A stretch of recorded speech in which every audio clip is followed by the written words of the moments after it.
지금부터 피눈물 나는 이야기를 하겠습니다. 제가 평택에서 알고 있던 할머니 한 분이 옛날에 과학 선생님을 했어요. 이 할머니가 나이가 82살인데 글쎄 75살 되던 해에 아들이 꼬신 거예요. 어머니가 살던 아파트 팔고 내가 사는 아파트 팔아서 50평짜리 아파트를 사자. 그래서 75살 먹은 할머니가 그런 생각을 했대. 내가 살면은 얼마나 사나? 살면 얼마나 사나? 여기 혹시 나는 살면 얼마나 사나 그런 생각 하시는 분들 손 들어보세요.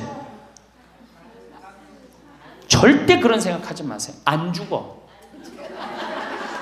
얼마 전에 102살 먹은 할머니한테 인터뷰를 했어요. 기자가. 할머니 제일 후회스러운 게 뭐예요? 그랬더니 70살에 그랬대. 내가 살면 얼마나 사나? 내일 모레면 죽겠지. 내일 모레면 죽겠지. 그런 생각을 했대요. 그래서 자식들이 어머니 어디 여행 갑시다. 그럼 내가 살면 얼마나 사는데 무슨 여행이냐. 니네들이나 갔다 와라. 난 여기 있을 테니까. 그러는데 80이 돼도 안 죽더래요. 80이 돼갖고 그런 생각을 했대. 이젠 진짜 내일 모레면 죽을 거다. 내일 모레면 죽을 거다. 어머니 내가 갈비 사드릴 테니까 갈비 니네나 먹으러 가라. 난 내일 모레면 죽을 건데 무슨 갈비가 필요하냐. 그리고 뒷방에 있었다는 거예요. 근데 90이 됐는데 그때도 안 죽더래요. 그래갖고 90이 돼갖고 진짜 내일 모레면 죽을 거다. 진짜 내일 모레. 그리고 100살까지 산 거예요. 이 할머니가. 제일 후회되는 게 뭐냐 그러니까 30년 동안 내일 모레면 죽을 거다. 그리고 뒷방에 앉아있던 게 제일 후회된다는 거예요. 30년이 짧은 세월이에요? 그 30년 동안 돌아다니고 먹고 싶은 거 먹고 만나고 싶은 친구 만나고 노인대학에 나오면 춤 시간도 있죠. 춤도 치고 박수도 치고 그랬으면 그 30년이 축복의 30년이야? 저주의 30년이야? 축복이죠? 근데 그 할머니는 어떻게 사는 거야? 저주의 30년을 사는 거예요. 어쨌든 이 할머니가 내가 살면 얼마나 사나 손자 얼굴이나 보고 자식이나 밥이나 먹고 같이 살아야 되겠다. 그리고 그 집을 팔아갖고 아들 이름으로 다 해주고 들어온 거예요. 들어오는 순간 자식하고 살아요? 누구하고 살아요? 며느리하고 살죠. 며느리가 그동안 시어머니하고 안 살았는데 학교 선생님을 했으니 얼마나 꼬장꼬장해요. 챙견을 얼마나 하겠어. 이거 챙견 저거 챙견. 그래 며느리 미쳐 안 미쳐? 미치죠. 며느리 성당도 나가기 싫은 거. 시어머니 열심히 나가는 성당. 그러니까 어떻게 성당 안 나가는데 성당 안 나간다고 또 욕하고. 그러니까 점점 원수가 되는 거예요. 그러니까 며느리가 나 어머니랑 밥 먹는 거 체하니까 안 된다. 어머니 들어가갖고 방에서 들어가 먹어라. 밥도 같이 못 먹는 거 방에 들어가고 혼자 먹는 거예요. 손자하고 밥 먹으려고 합쳤는데 구박을 받는 거지. 하루는 날 찾아갖고 신부님 머리 좀 만져보라는 거예요. 머리를 만져보니까 혹이 이렇게 2개가 났어. 보온병으로 며느리가 때린 거예요. 아니 60 먹은 며느리가 80 먹은 며느리랑 싸우면은 누가 이겨요? 60 먹은 며느리가 이기게 돼 있어요. 30대 며느리는 울면서 참지만 60대 된 며느리는 안 참아요. 같이 싸우지. 그래갖고 혹이 이렇게 2개가 나서 왔어요. 할머니 왜 그러고 사냐. 나하고 저 소송 걸자. 그럼 지금 아파트가 8억이니까 할머니 25평 그쪽 25평이니까 4억이니까 할머니 4억 찾아갖고 우리 집에 오면은 내가 죽을 때까지 평창에서 모시고 살겠다. 4억이면 그래 82이니까 100살까지면 4억이면 살거든요. 그래 살자. 그래갖고 나하고 고소장을 다 썼어요. 학교 선생님이라 얼마나 잘 썼는지 몰라. 그래갖고 재판 날짜를 이제 잡아갖고 변호사 다 해갖고 보냈어.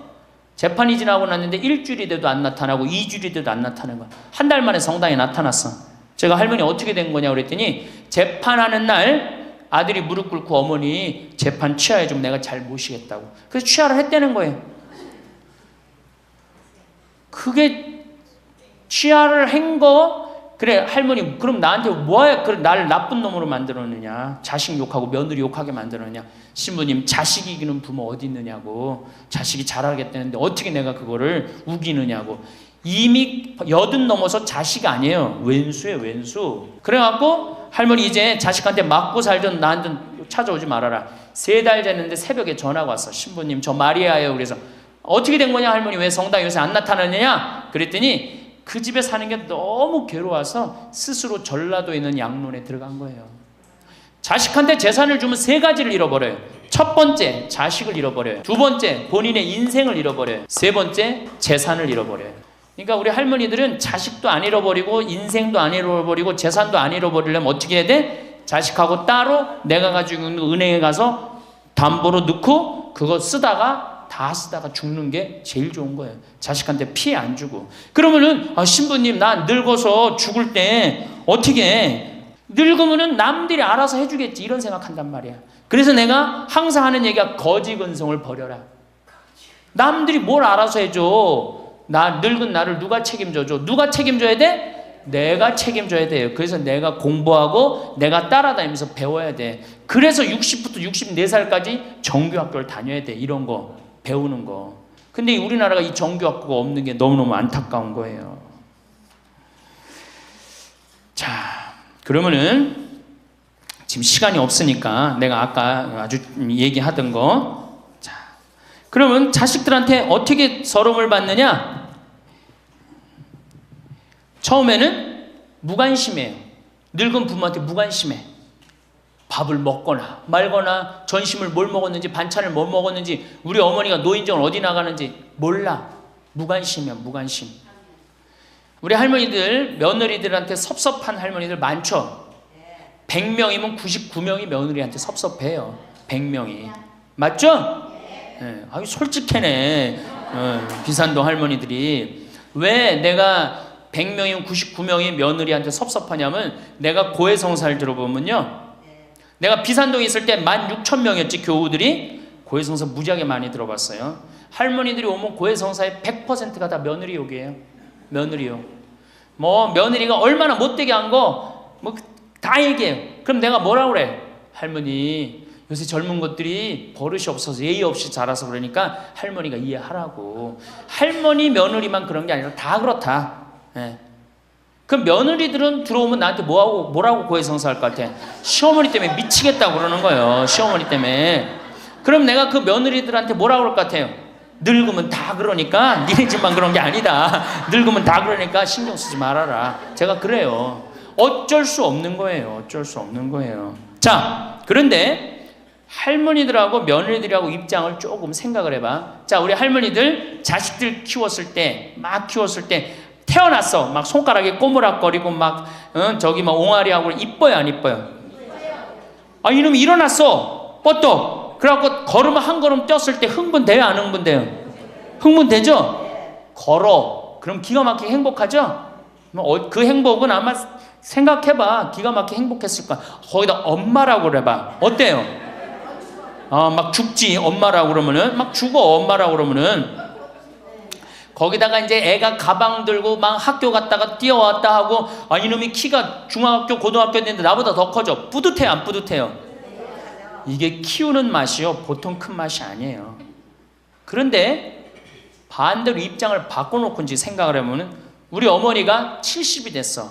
문을 열고 나오면은 아이고 그런단 말이야. 부모는 자식을 키우는 재미에 정말로 푹 빠져있지만 자식은 부모가 죽어가는 걸 본단 말이야. 얘야 눈이 좀 안 보인다. 보니까 백내장이 걸렸어. 눈이 또 났더니 얘야 무릎이 아프다. 그러니까 무릎에 여기 그냥 저기 물렁뼈가 다 없어졌고 그 뼈 수술해줬어. 그러니까 문 열고 나오면 아이고 좋아질 가능성이 있어요. 점점 나빠져요. 점점 죽어가는 걸 보는 거예요. 누가 더 기쁠 것 같아? 자식을 키울 때가 기쁠 것 같아? 죽어가는 부모를 보는 게 기쁠 것 같아요? 여기는 안타까움, 짜증, 의무감 이런 게 들었어. 여기는 기쁨이 있고. 그러니까 우리 할머니들 자식들한테 나한테 왜 이렇게 섭섭하게 하나 원망할 필요가 없어요. 그 죽어가는 걸 보는 건 그 슬픈 거예요.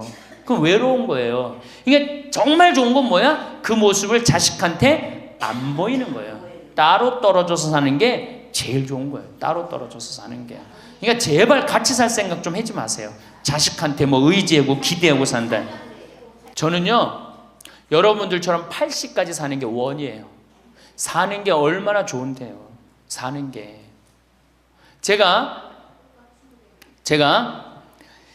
신학생 때 몸이 안 좋았어요. 건강이 안 좋았어요. 우리 뭐 15년 전에 우리 할머니들 나 봤을 때 내가 47kg였어. 47kg. 근데 지금 57kg야. 그러니까 신학생 때 내 이 허리띠가 여기에 정상적으로 있었던 적이 없어요. 여기 앉아있으면 여기 어디가 있고 딴 날은 여기가 있고 허리띠가 제자리를 잡은 적이 한 번도 없어요. 그러니까 내 동창 신부들이 이제 내일 모레 오는 호계동에 우리 최영남 신부하고 작년에 나하고 같이 살던 이용삼 신부가 신학생 때 그랬어요. 너 신부 돼갖고 40살까지 살면 이별 여행 가준다 그랬어요. 40살까지만 살아라 이거지. 그때까지 못 살 줄 알았거든. 내일 모레 죽을 것 같이 보였거든요. 그래서 40살까지 살면은 큰 컨테이너 트럭 하나 거기다가 먹을 것 침대 다 해갖고 세계 구경시켜주겠다 그랬어요. 근데 내가 신부가 되고부터 건강해지기 시작하는 거예요. 그러더니 그 비산동에서도 좀 건강해졌는데 이제는 여기 이제 평창에 와서 흙집에서 사니까 완전 건강해진 거예요. 그래서 내 목표가 40에서 바뀌었어요. 80으로. 왜? 이게 건강하고 보니까 사는 게 너무너무 좋은 거예요. 밥도 맛있고 정말 매일매일 이렇게 행복할 수가 없어. 이게 오래 사는 건 큰 축복이에요. 할머니 할아버지들 지금 6.25 전쟁 통해 안 죽었지, 교통사고로 안 죽었지, 암으로 안 죽었지, 지금까지 사는 건 하느님의 은총 축복 아니면 지금까지 못 살아요. 이 좋은 축복의 시간을 어떻게 살아야 돼? 행복하게 살아야 될 거 아니야. 그러니까 이 행복한 방법을 잘 알아야 돼요. 근데 대부분이 인생을 설계하는데 되게 어떻게 하느냐? 20살 때까지 공부하고 30살에 이거 준비해서 장가 가갖고 50까지 자식 다 키우고 60에 인생 설계를 대부분이 끝내요. 그러니까 우리나라는 이 40년 동안의 인생 설계가 자기가 돼 있는 분들이 거의 없어요. 40년 동안 내가 우리 말에 이런 게 있지. 노세 젊어 노세 늙어지면 못 노나니. 그런 노래 있죠. 노세 젊어 노세 늙어지면 못 노나니. 이게 1950년대 나온 노래예요. 근데 1950년대 평균 연령이 46세였어요. 그러니까 늙을 때까지 살았어 못 살았어요? 60 동네에서 아까 말씀드렸듯이 하나둘이에요. 하나둘. 그러니까 노세 젊어 노세 늙어지면 못 노나니. 왜 못 놀아? 빨리 죽으니까. 근데 이 노래가 틀린 노래예요. 어떻게 불러야 되냐? 노세 늙어지면 안 죽나니. 안 죽어. 안 죽어. 그대로 가는 거예요. 그대로. 그러니까 노세 늙어지면 안 죽나니. 그러니까 이제 우리 할머니들은 자식들도 다 키웠고 노동도 끝났고 내가 말했듯이 할러데이 휴가 받은 거. 인생의 휴가. 이 휴가 받은 이 인생 동안 뒷방에 쭈그리고 살 것이냐, 다녀보지 못한 데 다니고 먹고 싶은 거 못 먹은 거 먹고 다닐 거냐는 누가 결정하냐면 할머니들이 결정하는 거예요. 할머니들이. 내가 남은 이 재산을 가지고 정말로 즐겁게 쓰다가 죽을 땐 정말 행복하게 죽을 거냐, 아니면 70부터 90까지 뒷방에 쭈그리고 앉아서 원망만 하고 저주만 하다가 죽을 거냐. 이게 차원이 굉장히 틀린 거예요. 그래서 우리가 인생을 한 번쯤 내 앞으로 20년이 남았다, 30년이 남았다, 이걸 한 번쯤 깊이 생각해 볼 필요가 있는 거예요. 그래서 이제 나이를 먹으면은 이제 뭐가 문제냐면은 외로움이 제일 먼저 찾아옵니다. 특히 할머니나 할아버지 둘 중에 하나가 아파서 들어 눕거나 세상을 떠나면 급격히 우울해지는 거예요. 여기 우리 할머니들 아까 말씀 들어보니까 할아버지들 왜 안 모시고 왔냐고 그러니까 집 지켜야 된다고, 그리고 할머니들만 전부 다 오셨다고 그러는데, 우리 할머니들 지금 자식 걱정하고 자식 신경을 쓰는데 만약에 지금 할아버지가 돌아가시잖아요. 그럼 할머니들은 그날로 고아되는 거예요. 할아버지가 돌아가시는 날로 고아되는 거예요. 왜? 늙은 나랑 누가 밥 아침 점심 저녁 같이 먹어줄 건데, 누가 나랑 같이 텔레비 봐줄 건데, 아무도 없어요. 오로지 남편이 있으니까 어떻게 같이 텔레비전도 보고 밥도 먹고. 혼자 먹는 거랑 같이 먹는 거랑 굉장한 차이가 나요.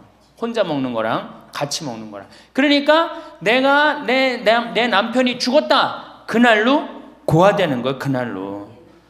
그러니까 제일 좋은 건 뭐야? 제일 좋은 거는 남편이 먼저 죽고 그 다음날 여자가 따라주는 게 제일 좋은 거예요. 할아버지가 먼저 죽고 그 다음날 할머니가 따라주는 게 제일 좋은 거예요. 그러니까 할머니들이 쓰러지면 안 돼요. 할아버지들이 쓰러지면 이게 돌보는데 할머니들이 쓰러지면 안 돼요. 그래서 이제는 정말로 이 노년에 이게 지금 죽느냐 사느냐의 문제야. 외롭고 안 외로우냐의 문제. 이거 외로운 것처럼 무서운 병이 없어요. 제가 여기 생태마을에 이 혼자 밥 먹잖아요.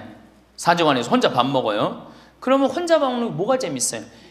작년에 우리 집에 안식년하는 신부님이 두 분이 와 계신데 두 분하고 이렇게 밥 먹는데 밥 먹는 시간이 너무 재밌는 거예요. 얘기도 하고 뭐 누구 흉도 보고 뭐 무슨 일 얘기 잘 모르는 정보도 얘기하고 너무 텔레비전도요. 저는 혼자 텔레비전 보면 재밌을 것 같아요? 재미없어요. 나는 우차사나 개그 콘서트를 한 번도 본 적이 없어요. 근데 안식년하는 신부님 오고 난 다음부터 내가 우차사를 1년 내내 봤다니까. 혼자 보고 웃는 건 그거는 정말로 이상하잖아요. 혼자 보고 막 방에서 혼자 깔깔고 미친 거지. 혼자 보고 웃고. 근데 신부님하고 우리 나하고 안식년한 이용삼 신부님하고 같이 1년 동안 저녁에 우차사를 봐도 재밌고 뭘 봐도 재밌는 거야. 둘이가 그래서 좋은 거예요.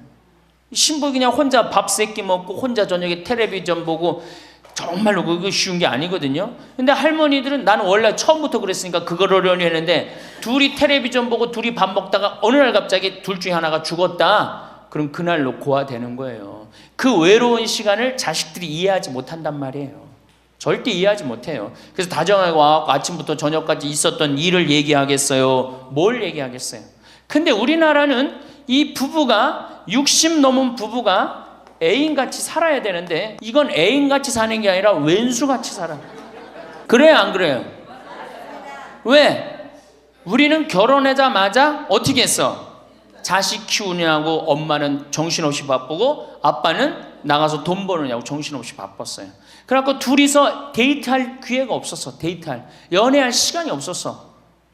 근데 어느 날 갑자기 그래서 우리나라는 안사람, 바깥사람 그랬잖아요. 근데 어느 날 갑자기 바깥사람이 이게 안 죽으면서 당신이 이제 사회에서 필요 없으니까 어떻게 해라. 집으로 가라. 그래갖고 집에 들어가고 안방에 들어와서 안사람이 되는 거예요. 평생 사랑한다는 말 한 번 안 하고 다정하게 뽀뽀 한 번 안 했는데 이게 둘이서 같이 사니 이게 집안이 평화로워요? 안 평화롭지? 그러니까 서양은 20대 만나갖고 안 맞으면 30대 바꾸고 30대 만나갖고 안 맞으면 40대 바꾸고 40대 만나갖고 안 맞으면 50대 바꾼 부부가 50대부터 100살까지 애인같이 산대요. 소중함을 알아서.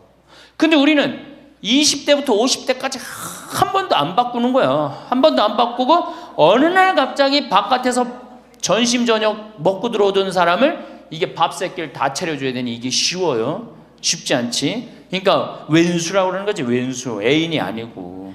방도 어떻게 써?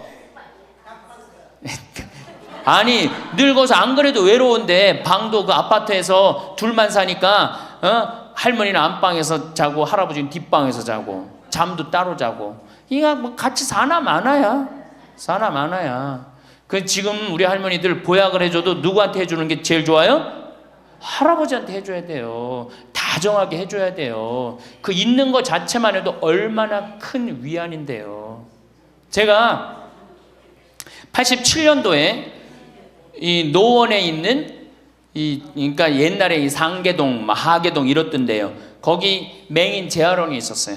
근데 내가 맹인 재활원에 이렇게 거기서 이제 근무를 했었을 때 거기에 부부가 있었는데 남편이 죽었어요. 남편이 죽어갖고 내가 뭐 정말 염도해주고 그냥 성가도 잘 해주고 그랬는데 그 눈이 먼 그 자매가 그 방을 바꿔달라는 거예요. 그래서 왜 바꾸냐 그랬더니 여길 가도 남편 냄새, 저길 가도 남편 냄새. 남편이 너무 그리워서 못 살겠다는 거예요. 그러니까 그냥 지금은 소용이 없는 것 같지. 그렇죠? 빨리 죽었으면 좋겠고 귀찮지. 밥 새끼 해주는 거. 그런데 그 묵뚝뚝한 할아버지가 없으면요 정말로 외로워지는 거예요.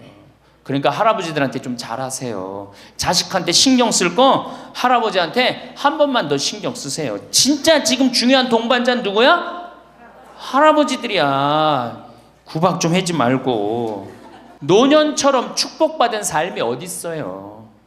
근데 노년에는 스스로 잃어버리는 게 너무 많다고 생각을 해요. 나이를 먹을수록 우리는 더 많은 슬픔을 견뎌야 하고 더 많은 것을 잃는다. 상실은 그야말로 노년의 가장 두드러진 단면이다. 친구들, 친척들, 배우자, 심지어 자녀들이 먼저 갈지도 모른다. 어제 100살 먹은 할머니 얘기를 들어보니까 자식들이 다 먼저 갔다는 거예요. 그러니까 먼저 가는 경우도 있어요. 지금 안 죽으니까. 그럴 때는 그 상실감이 훨씬 더 크다는 거예요. 그러니까 외로움이 점점 나이를 먹으면 먹을수록 증가하는 거죠. 외로움, 고독, 제일 무서운 거예요. 나이 먹어서. 상실은 단순히 죽음만을 뜻하지 않는다. 삶의 모든 측면이 상실의 영향을 받는 듯하다. 상실은 사회적, 경제적인 것에 국한되지 않는다. 그러니까 자꾸 내가 잃어가는 거, 육체적인 상실도 있다. 눈이 침침해지고 독서나 운전이 어려워져서 많은 즐거움을 주었던 활동이 곤란해진다. 노년은 외모에도 영향을 준다. 젊었을 땐 피부도 뽀얗고 정말 얼마나 예뻤어요. 여기 보니까 젊었을 때 한 미모 했을 할머니들이 내가 보니까 굉장히 많어. 기가 막혔을 텐데 외모에도. 상실을 경험한 사람들은 그들의 경험을 다른 사람들과 나눌 수 있어야 한다. 다른 모든 형태의 활동과 마찬가지로 이것도 기도하는 마음으로 겸손하게 해야 한다. 그래서 이 외로움, 상실, 이때 가장 중요한 게 누구냐면 친구라는 거예요. 이 친구랑 함께 나누는 것처럼 중요한 게 없다는 거예요. 그런데 나이를 먹으면은 자식하고 같이 살다 보면 자식 이사 갈 때 이사 가요 안 가요? 따라가요 안 가요? 자식 이사 갈 때 따라가고 친구 한둘 죽기 시작하고 그러면서 자꾸 친구가 멀어지는 거예요. 이거 굉장히 안 좋은 거예요. 그래서 저도 우리 어머니 아버지 지금 수원 정자동에 사는데 아무데도 이사 가는 걸 제가 권하지 않아요. 거기서 30년 동안 살았는데 거기 친구들이 얼마나 많아요. 친구들하고 같이 살다가 친구들하고 어울려서 얘기도 하고 칼국수도 먹고 술도 한잔하고 그러시다가 그 동네에서 돌아가시라는 거예요. 미국 하버드 대학에서 이런 프로그램이 나왔어요. 그래서 살던 데서 죽도록. 우리가 늙으면 양로원 가면 되지 뭐 이러는 생각 많이 하시죠? 그런데 미국에서는 양로원 가는 게 10%도 안 돼요. 다 자기 살던 집에서 죽어요. 그게 가장 노년에 좋다는 거예요. 그러니까 할머니들도 어디 이사 갈 생각하지 말고 어떻게 살던 데서 살다가 죽는 게 제일 좋은 거예요. 누구랑? 친구랑.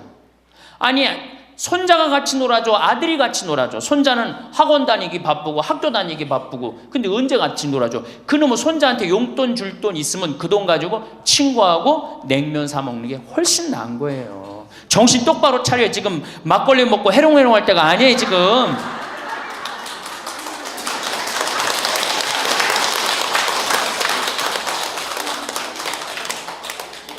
여기 비산동 노인대학 할머니들은 정말 행복한 분들이에요. 왜? 일주일에 한 번 나와서 또래 친구들하고 노래도 하고 아까 보니까 또 마당에서 노래하고 막 강의도 안 들어오려고 막 그러다 보니까 이게 얼마나 중요한 건데 일주일에 한 번 친구를 만나서 노래하고 춤도 추고 이게 굉장히 중요한 거예요. 그래서 노인대학 중간에 관두지 마세요.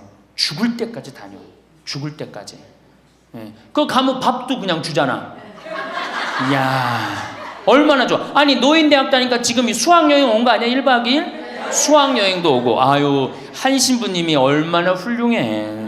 그냥 이쁘게 생기기도 했지만 얼마나 훌륭해. 할머니들 그냥.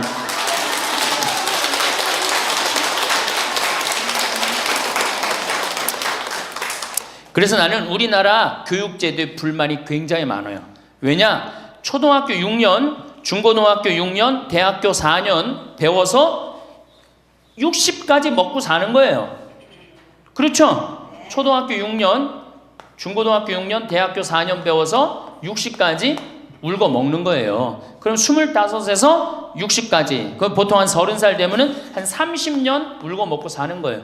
자, 60부터 지금 100살까지 살아. 그럼 몇 년이야? 40년이죠? 이 40년 울고 먹으려면 어떻게 해야 돼? 다시 학교 다녀야 돼요. 배워야 된다는 얘기예요. 그래서 여러분들 지금 대학 다니는 거 아니야? 노인대학? 그렇죠? 그러니까 이 노인대학이 천주교가 제일 잘하는 것 중에 하나가 뭐예요 지금? 노인대학이에요. 정말로 잘하고 있는 거예요. 저는 우리나라 교육제도에 불만이 많은 사람이에요. 초등학교 6년, 중고등학교 6년, 대학교 4년을 배워서 60까지 산다면 60부터 100살까지 살려면 정규 학교가 생겨야 돼. 60부터 3년, 4년제 학교를 다녀야 돼. 그래서 지금 초등학교를 세우는 게 중요한 게 아니라 시니어, 노인 대학을 전부 다 동네마다 학교에 세워갖고 60살 되면은 아예 여기 의무 교육을 해야 돼. 4년 동안 배워갖고 나머지 100년, 40년 살 거를 재산 관리는 어떻게 하고, 건강 관리는 어떻게 하고, 친구 관리는 어떻게 하고, 본인이 이제까지 살아온 그 재능을 어떻게 키워주는 거. 그래서 이 학교 안 나오면 살지 말어, 100살까지. 60살 넘어서 이 학교, 정규 학교 졸업하고 나면은 100살까지 살 자격증을 줘야 돼요. 그럼 모르고 그냥 살면 어떻게 해. 그래서 저는 이 정규 학교, 우리나라가 진짜 훌륭한 나라 되려면은 60살 넘어서 동네마다 정규 학교 난 세워야 된다고 생각해. 그리고 이 졸업장을 가져야만이 100살까지 살아야 돼요. 지금 한심하게 사는 할머니들 얼마나 많아요. 얼마 전에도 어떤 남편이 굉장히 훌륭한 남편인데 돌아가셨어요. 근데 재산을 확실하게 정리를 못하고 죽은 거예요. 그 할머니 혼자 남았는데 자식이 서로 재산 분가한다고 싸워갖고 재판에 걸어갖고 할머니가 여기 가서 재판정에 서고 저기 가서 재판정에 서고. 이게 학교를 졸업하지 못해서 그래. 이 정규 학교를. 우리나라가 이 정규 학교가 없어서 그래요. 그러니까 우리 할머니들은 이 학교를 다녀야 되는데 우리나라 지금 교육제도가 지금 안 하고 있잖아. 그러니까 안 하니까 성당의 정규 학교라도 노인대학 다니라 이거예요. 절대 관두지 마세요.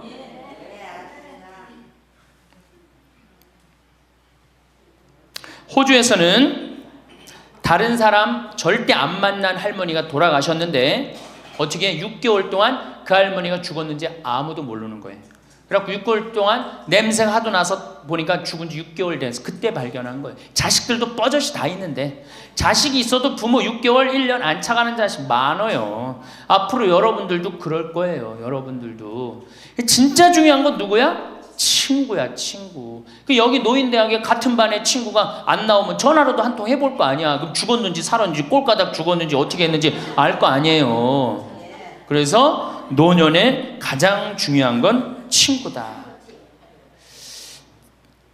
며칠 전에 능평성당에 70대 된 할머니 할아버지 네 부부가 여기 와서 2박 3일 동안 놀고 가셨어요. 네 부부가 바나 다 갖고 오고 쌀, 반찬 다 갖고 왔어. 그럼 비싸지도 않지. 하루에 뭐 잠자는 거 하면 4만 원, 5만 원이면 되니까 그 4일 동안 여기 와갖고 얼마나 근사하게 놀고 갔는지 몰라요. 그러니까 가능한 한 집에서 자주 벼야 돼, 집을. 며느리하고 가능한 한 안 마주치는 게 좋은 거예요. 그래야지 며느리도 편안하지, 누구도 편안해? 나도 편안하고. 뒷방에서 쭈그리고 앉아있으면 알아주는 사람 아무도 없다 이거예요. 아무도 없어요. 그래서 뒷방에서 쭈그리고 앉아갖고 방 출입하지 않으면은요, 그렇게 뒷방에 깜깜하게 있으나 관 속에 깜깜하게 있으나 똑같은 거예요. 살아도 살아있는 게 아니란 말이에요. 그 살아있으려면 멋있게 살아있어야 될 거 아니야. 그러니까 놀러도 좀 가고. 이제 그건 내가 4번째 시간에 얘기를 할 거예요. 어떻게 노느냐. 그 방법도 모르니까. 저는 우리나라 지금 주일학교, 우리 수원교구가 이 신호도수가 청소년 신앙의 뭐 활성화인가 그래요. 예, 청소년. 근데 주일학교는 난 굉장히 회의적이에요. 왜냐하면 우리나라 교육제도에서요, 신앙생활을 잘할 수 있는 교육제도가 아니에요. 우리나라 교육제도가. 학원 죽으라고 다니고 그렇게 지쳤는데 토요일날 일요일날 겨우 쉴만하는데 성당 가고 점점 성당이 부담스럽잖아요. 그러니까 주일학교에 있는 돈 없는 돈 다 쏟아넣어. 보자신부가 그냥 총력을 기울여 주일학교에. 그 6학년 졸업하고 나면은 이놈들이 중고등학교 가면요, 학원 다니고 대학 가야 된다고 성당 다 안 나와요. 그러니까 초등학교가 1000명이면은 중고등학교는 100명으로 줄어들어요. 여기다 뭘 돈을 쏟아넣고 그래. 주일학교 2박 3일 여름 피정 데리고 가는 것보다 진짜 중요한 건 노인대학이야. 노인대학. 노인대학은요, 줄어들지도 않아. 죽지도 않으니까 줄어들지도 않고 그대로 가는 거야. 얼마나 좋아. 그리고 성당 평일미사 다 메우는 사람들 누구야? 할머니 할아버지들 아니야. 주일날 성당 다 메우는 사람들 누구야? 연령 초상 남은 거기 갖고 연도 다 바치는 사람들 누구야? 이게 노인처럼 중요한 게 없는 거야. 그러니까 보좌신부는 주일학교 애들을 위한 보좌 신부가 아니고 누구를 위한 보좌 신부여야 돼? 노인댁을 위한. 이 새파란 신부가 와서 할머니들한테 재롱 피면 좋아 안 좋아? 그냥 우리 할머니들 보좌 신부 보기만 해도 좋죠? 근데 왜 그 보좌 신부를 주일학교 애들한테 쏟아 넣느냐고. 참 진짜 노인대학이 중요한 거예요. 그래서 우리 할머니 할아버지들 이거 관두지 말고 꼭 열심히 다니세요. 아셨어요? 네. 자, 이제 노년의 첫 번째 외롭다 말씀드렸어요. 외롭다. 예. 두 번째로는 노년에 이 자식들하고 문제예요. 자식들하고 갈등이 생기기 시작해요. 내가 이렇게 많이 쏟아 넣었는데 너는 나한테 해주는 게 뭐가 있느냐, 이렇게 계속 섭섭해요. 근데 사실 자식들도 살기 힘들어요. 생각해봐. 자식들 아파트 청약 보야지, 애들 학원 보내야지, 전기세 내야지, 전화비 내야지, 먹어야지. 그렇죠? 그 자가용 타고 다니면서 기름값 올라가면 기름값 내야지. 아프면 또 저기 뭐 병원 가야지. 대충 따져보니까 한 달에 최소한 라면만 먹어도요 150만 원에서 180만 원이 들어가요. 그럼 나 먹고 살기도 힘든데 죽지도 않는 어머니 아버지 오랫동안 계속 잘 모실 수 있어요? 잘 모실 수가 없어요. 그걸 바라는 것도 사실은 미안한 거예요. 그러니까 이제는 내가 나이가 70이 됐다 그러면은 자식은 자식, 내 인생은 내 인생, 서로 분리해서 사는 거예요. 내가 늙어서 자식한테 기대서 자식한테 피해 안 주는 게 결국 누구 도와주는 거야? 자식 도와주는 거예요. 혹시 여기 할머니 할아버지들 중에, 할머니들 중에 내가 그런 의식이 있다, 내가 늙어서 자식한테 호강을 받아야 되겠다, 이런 의식이 있으면 빨리 버리세요. 이제 나 혼자 내 인생 살아가야 된다. 그게 가장 중요한 생각이에요. 그래야지 나중에 자식도 부모한테 계속 사랑을 할 수가 있어요. 가기만 하면 원망하고, 이번 추석 때도 그런 사람들 많을 거야. 많이 싸웠을 거야. 응? 옆집 할망구는 아들이 와갖고 냉면도 사주고 갈비도 사줬다는데 나는 큰아들이 사줄래나 둘째 아들이 사줄래나 막내딸이 사줄래나, 근데 나한테 사주는 놈 한 놈 없다. 그러면 자식들이 지겨운 거예요. 하루 이틀 그 소리 하는 것도 아니고. 나는요 냉면 먹고 싶으면요 내 돈 주고 내가 가서 사 먹어요. 냉면 먹고 싶은 거 누구만 알아? 내가 지금 냉면 먹고 싶은 거 누구만 알아? 나만 아는 거야. 나만 아니까 누가 나한테 사줘야 돼? 내가 나한테 사줘야 되는 거야. 내가 나한테. 누구한테 그걸 사주기를 원해? 70, 80이 돼서. 그래서 제발 재산, 집 자식한테 물려줄 생각하지 말고 집 은행에 담보로 맡기고 쓰다가 다 쓰다가 통장에 얼마만 남기고 주고? 이제 교육의 효과가 나옵니다. 500만 원만 남기고 죽어요. 모자라는 거는 뭘로 충당하면 돼? 부조금으로 충당하면 돼. 그 죽을 땐 어떻게 죽어? 꼴가닥 죽으면 돼요. 자, 미국은 집으로 깔고 있는 게 30%, 금융자산이 70%예요. 할머니, 할아버지들이. 집으로 깔고 있는 게 30%, 금융자산이 70%예요. 그래갖고 70%를 쓰다가 죽어요, 미국은. 우리나라는 집으로 깔고 있는 게 90%, 금융자산이 10%야. 그러니까 뭐 하고 싶어도 돈 있어요, 없어요? 돈이 없는 거야. 오로지 뭐만 하나 쥐고 앉아 있는 거야? 집만 하나 쥐고 앉아 있는 거야. 그 쥐고 앉아서 죽을 때 누구한테 물려주려고? 자식한테 물려주려고. 그런데 문제는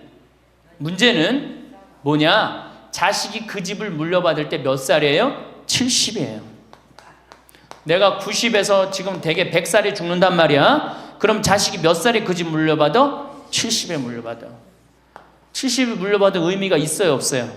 의미가 없어요. 차라리 이 집 정리해갖고 나도 맛있는 거 먹고 구경하고 싶은 거 구경하고 돌아다니고 싶은 거 돌아다니다가 자식한테 자식도 같이 쓰다가 죽는 게 낫지. 집 남겨놓으면은 반은 국가가 갖고 가고 반은 네가 더 갔느냐 내가 더 갔느냐 싸운단 말이에요. 반은. 우리 어머니 아버지를 제가 작년에 성지순례를 모시고 왔어요. 근데 어머니 아버지한테 그랬어. 어머니, 예수님 태어난 데는 봐야 될 거 아니냐. 아버지, 이 교황님 사는 베드로 성전은 봐야 될 거 아니야. 그렇게 신앙생활을 했으면은. 근데 아버님이 77, 어머니가 75이었을 때 내가 모시고 갔어요. 그랬더니 어머니가 그러는 거야. 아유, 길에서 죽기 싫다는 거예요. 비행기 14시간 타기 싫다는 거예요. 우리 외삼촌이 미국에 가서 돌아가셨거든요. 여행 갔다가. 그래서 내가 그랬어요. 걱정하지 말라고. 그리고 자식들이 이미 돈을 다 모아놨기 때문에 어머니 아버지 이거 취소하면 안 된다고. 그래 3달 전에 가서 말씀을 드리니 2달 전에 집에 가보니까 어머니 아버지가 손잡고 산에 올라갔다 내려갔다 하더라고. 길에서 안 죽으려고. 한 달 전에 가보니까 여행 옷 다 입고 뭐 운동화도 다 했어요. 제가 여행을 모시고 갔는데 비행기에선 잘 자고 중간에 뭐 2번에 밥 나오네 2번 다 먹고 또 잘 주무시고 성지에 딱 그 순례를 하는데 제일 먼저 일어나고 제일 앞장서서 걸어가고 제일 잘 먹는 거. 잠도 잘 자고. 누가 77이라고 그래요. 그래갖고 토요일날 밤 10시에 집에 들어왔어요. 한국에 들어와갖고 나하고 한 15분이 우리 어머니 아버지하고 성주순례를 갔는데 다음날 10시에 내가 전화를 했어요. 10시에 전화를 했는데 성주순례 갔다 온 분들 다 괜찮은가 확인했는데 다 비몽사몽 전화를 받는 거예요. 40대 50대 된 분들이 갔었는데 근데 집에 전화했는데 어머니 아버지가 전화를 안 받는 거예요. 걱정이 되고 계속 전화를 했는데 2시에 이제 통화가 됐어요. 아유 왜 전화 안 받느냐고. 아버지는 약수터에 물 들어가고요. 어머니는 머리하러 가신 거야. 그렇게 13일 동안을 여행을 갔다 오고 다음 날도 안 죽어요. 지금 77, 75 말도 아니에요. 그렇게 모시고 여행을 갔다 왔더니 지난달에 내가 집에 가고 어머니 아버지하고 점심 같이 갈비 먹었어요. 그야말로 갈비를 먹는데 어머니가 그러는 거예요. 신부님, 작년에 신부님이 저기 막 성주순례 유럽 갔다 온다고 여행 가방을 이쁜 걸 사주었는데 집에 그 여행 가방이 이렇게 앉아 있는데 여행 가방이 너무 아깝다고. 저 여행 가방이 또 가자 이거지. 그래서 제가 그랬어요. 알았다고. 올해는 경제가 어려우니까 내년에 내가 모시고 가겠다고. 그래서 내년 모시고 갈 계획이에요. 왜? 이제는 인생이 휴가란 말이야. 휴가니까 정말로 인생을 즐겁게 살고 좀 하느님께 영광 드리고 감사하면서 살다가 떠날 때 부조금은 어머니 이름으로 부조금이 들어오면 어머니 이름으로 과원에 집 한 채 줘줄 거고 아버지가 돌아가시면 아버지 이름으로 집 한 채 드리고 그리고 아무것도 남기지 않고 가시는 거예요. 그게 멋있는 거예요. 그러니까 제발 욕심을 버리세요. 내 자식 내 새끼 이 욕심을 버려. 우리가 하늘나라를 지향하는 사람들은 아니야. 근데 뭐 이렇게 세상에 욕심이 많아. 하늘나라에 지향하는 사람들이. 그러니까 돌아가실 때는 누구한테 돌아가? 난 이 돌아간다는 말 참 좋아해요. 죽었다는 말보다 돌아간다는 말을 참. 어디로 돌아가? 하느님한테로 돌아가는 거예요. 돌아갈 때는 하느님한테 돌아갈 때는 좀 자신 있게 돌아가야 될 거 아니야. 세상에 다 묻어놓고 그냥 빈털터리로 너 나한테 한 게 뭐 있냐? 난 자식한테 다 주고 왔습니다. 하느님 내가 고아원 아이들 정말로 정말 엄마 아버지 없는 아이들을 위해서 집 한 채 져주고 왔습니다. 나보다 훨씬 더 불쌍한 할머니 할아버지들 위해서 집 한 채 져주고 왔습니다. 이게 나요? 내가 자식한테 물려주는데 국가가 반 갖고 가고 자식이 갖고 싸웁니다. 지금 이게 나요? 어느 게 나요? 이렇게 얘기해도 집에 가보면은 말짱 노름목이에요. 자, 그래서 우리 할머니들 제발 내가 자식한테 집 물려준다는 생각하지 말고 그거 아까 조사해보니까 4억에서 5억 정도 한다며요. 내일 집에 돌아가면 바로 은행에 가세요. 응? 그래갖고 바로 은행에 잡혀갖고 한 달에 2억이면 20년 쓸 수 있어요. 한 달에 200만 원. 그러니까 100만 원씩. 한 달에 100만 원이면 쓸만해 안 쓸만해요? 쓸만하죠? 예, 그건 뭐 내가 이제 다음 시간에 말씀을 드릴 거예요. 자, 외롭고 친구가 없고 그 다음에 자식하고 관계가 안 좋아져요. 그 다음에 나이를 먹으면은 몸이 여기저기 아파요. 잘생기고 이뻤던 얼굴에 검버섯이 피죠. 그렇죠? 곱고 이뻤던 얼굴이 쭈글쭈글해지고 그렇죠? 예. 당뇨병이 생겨서 기력도 빠지고 관절염이 생겨서 무릎도 아프고 골다공증이 생겨서 넘어지기만 해도 뼈가 부러지고 심장병도 생기고 또 치매까지 걸리면 자식인지 누군지 구분도 못하고 예? 여기가 하늘인지 땅인지 예? 그것도 구분 못하고 고혈압으로 쓰러져 갖고 다리 한쪽 질질 끌고 다니고 이런 그런 거를 주위에서 자꾸 보면 자꾸 자신감이 있어요, 없어요? 없죠? 그런데 이런 사람들은 극히 드물다는 거예요. 미국의 95%는 건강하게 살아요. 그리고 여기 있는 할머니들은 지금 안양에서부터 여기까지 관광버스 타고 2시간 반 동안 왔죠? 그러니까 여기 있는 할머니들은 적어도 100살까지 전혀 문제없이 살 할머니들이에요. 100살까지. 왜? 지금 근력이면 100살까지 관리만 잘하면 100살까지 산단 말이에요. 관리만. 그리고 살다가 죽을 때는 어떻게 죽을 수 있는 가능성이 많은 할머니들이야? 꼴가닥 죽을 수 있는 가능성이 많은 할머니들이에요. 자, 그러니까 할머니들이 이제 운동을 잘 하셔야 돼요. 그냥 늙었다고 난 늙었다 이걸로 끝나는 게 아니에요. 여러분은 하루를 어떻게 시작하시나요? 아침에 눈을 뜨면 곧바로 해야 할 일들이 머릿속을 가득 채웁니다. 가족을 챙기고 집안일을 처리하고 약속 시간을 맞추고 전화를 받고 누군가의 부탁을 들어주는 일상이 펼쳐집니다. 하루하루가 누군가를 위한 시간으로 채워지다 보면 문득 이런 생각이 듭니다. 이 모든 역할들 속에서 정작 나 자신은 어디에 있는 걸까요? 우리는 참 많은 모습으로 살아갑니다. 누군가의 가족이고 이웃이고 친구입니다. 집안의 살림을 꾸려가는 사람이고 때로는 조언을 건네는 사람이기도 합니다. 이렇게 여러 얼굴을 가지고 살다 보면 어느새 내가 원하는 것이 무엇인지조차 흐릿해질 때가 있습니다. 마치 투명인간처럼 모든 것을 다 해내면서도 정작 나 자신은 보이지 않는 것 같은 기분이 듭니다. 그래서 이 글을 시작합니다. 거창한 변화를 말하려는 것이 아닙니다. 다만 빽빽하게 짜인 하루 속에서 나를 위한 작은 틈을 내는 것에 대한 이야기입니다. 숨 쉴 공간을 만드는 소박한 방법들에 대한 이야기입니다. 그것만으로도 삶은 조금 더 부드러워질 수 있습니다. 어느 날 문득 깨달았습니다. 하루 중 단 10분이라도 오롯이 나만을 위한 시간을 가져본 적이 없다는 것을요. 아침에 일어나자마자 움직이기 시작해서 밤에 잠들 때까지 멈추지 않고 달려왔습니다. 그러다 보니 내가 지금 무엇을 느끼는지, 무엇이 필요한지조차 모르게 되었습니다. 마치 자동으로 움직이는 기계처럼 그저 해야 할 일들을 처리하는 데만 급급했습니다. 그런데 이상한 일이었습니다. 바쁘게 살수록 오히려 하루가 더 무겁게 느껴졌습니다. 많은 일을 해냈는데도 뭔가 비어있는 것 같았습니다. 그때 알았습니다. 내가 하루를 끌고 가는 것이 아니라 하루에 끌려가고 있었다는 것을요. 주인공은 나인데 마치 내 삶의 구경꾼처럼 살고 있었습니다. 여러분도 한번 시도해 보시면 좋겠습니다. 하루 중 딱 10분만 아무도 방해하지 않는 시간을 만들어 보세요. 그 시간에는 해야 할 일 목록을 떠올리지 마세요. 전화도 받지 마세요. 그저 가만히 숨을 쉬고 지금 이 순간을 느껴보세요. 창밖의 나무를 바라보거나 따뜻한 물 한 잔을 천천히 마시거나 좋아하는 음악을 들으면서요. 그것만으로도 충분합니다. 이 작은 습관이 쌓이면 삶이 달라집니다. 하루하루가 덜 무겁게 느껴지고 같은 일상이라도 여유가 생깁니다.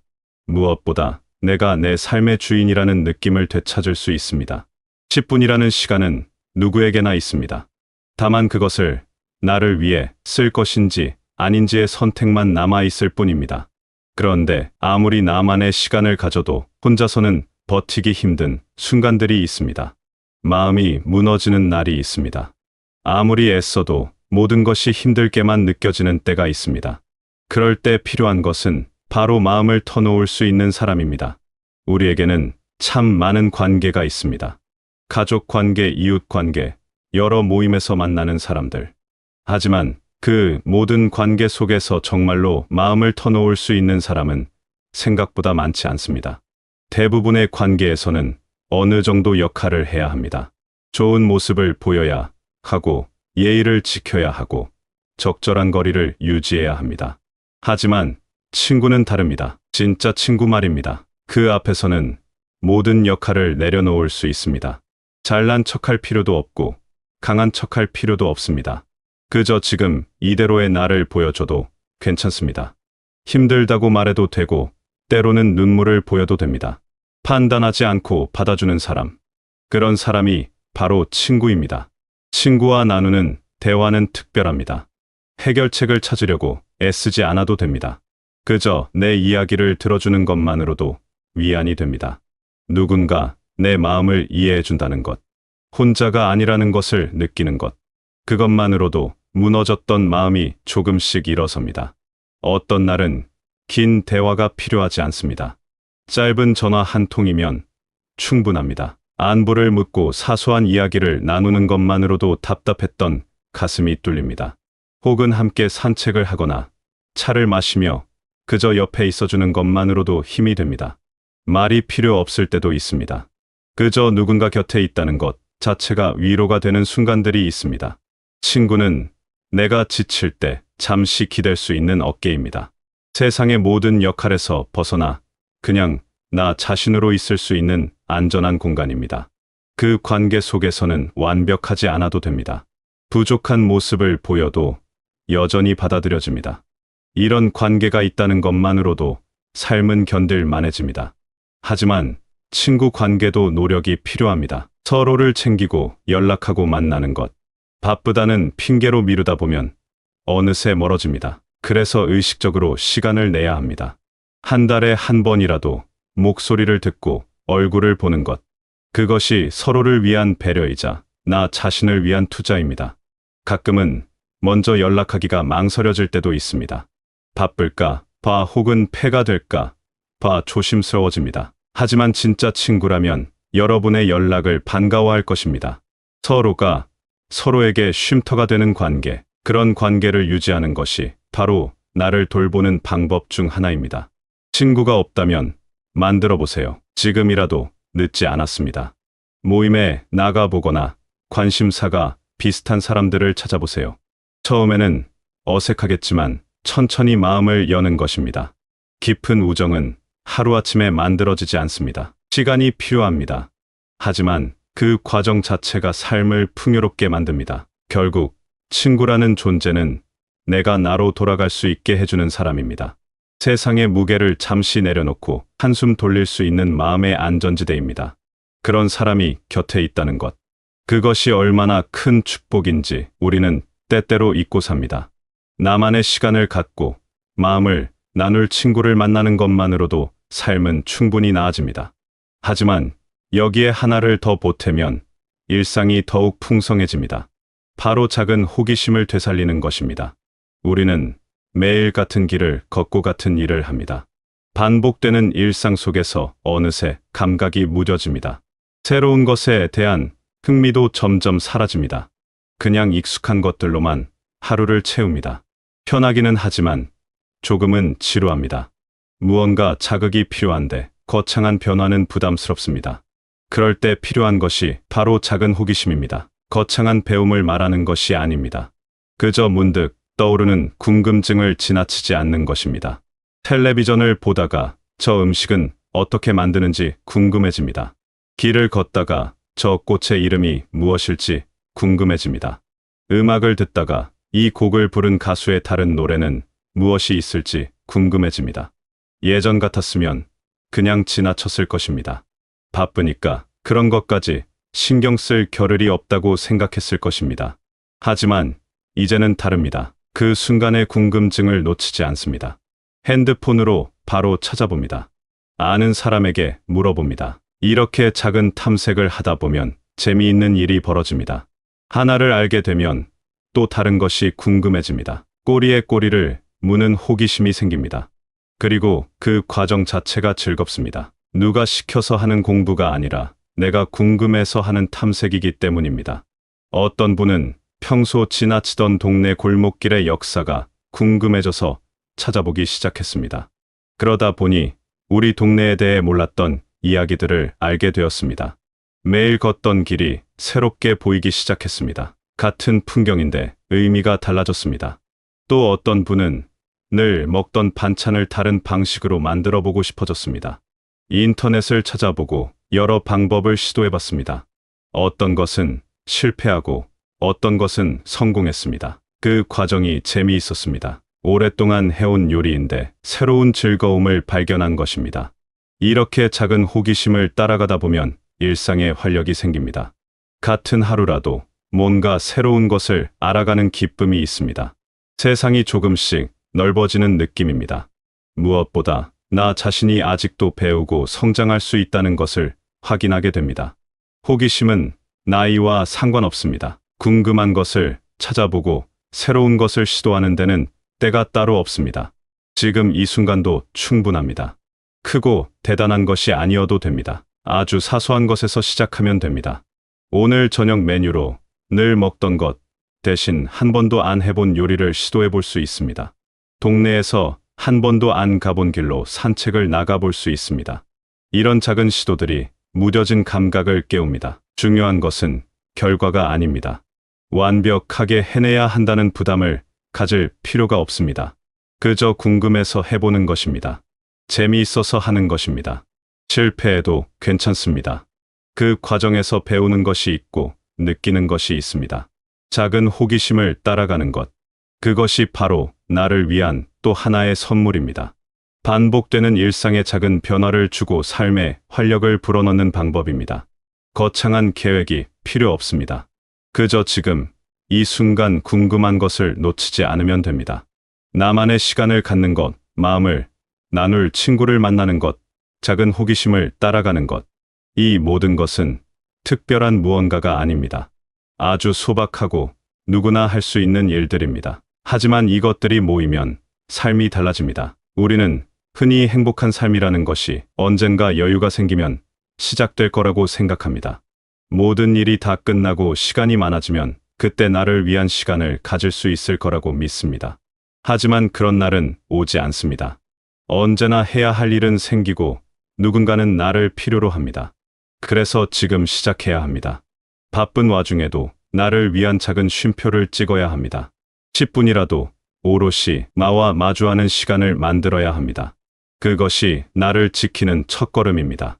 또한 혼자서는 버틸 수 없습니다. 아무리 강한 사람도 때로는 기댈 곳이 필요합니다. 친구라는 존재는 그래서 소중합니다. 마음을 터놓고 모든 역할을 내려놓을 수 있는 사람. 그런 관계를 유지하고 돌보는 것이 나를 돌보는 일입니다. 그리고 일상에 작은 즐거움을 더해야 합니다. 호기심을 잃지 않아야 합니다. 같은 하루라도 새로운 것을 발견하고 배우는 기쁨이 있으면 삶은 풍성해집니다. 거창한 배움이 아니라 그저 문득 떠오르는 궁금증을 따라가는 것만으로도 충분합니다. 이 세 가지는 서로 연결되어 있습니다. 나만의 시간을 가지면 내가 무엇을 원하는지 알게 됩니다. 친구와 시간을 보내면 마음의 여유가 생깁니다. 호기심을 따라가면 삶이 지루하지 않습니다. 이것들이 함께 어우러지면 비록 바쁘고 힘든 날들 속에서도 나 자신을 잃지 않을 수 있습니다. 결국 좋은 삶이란 무엇일까요? 큰 성공을 거두는 것일까요? 많은 것을 이루는 것일까요? 아닐 것입니다. 좋은 삶은 좋은 순간들이 쌓여서 만들어집니다.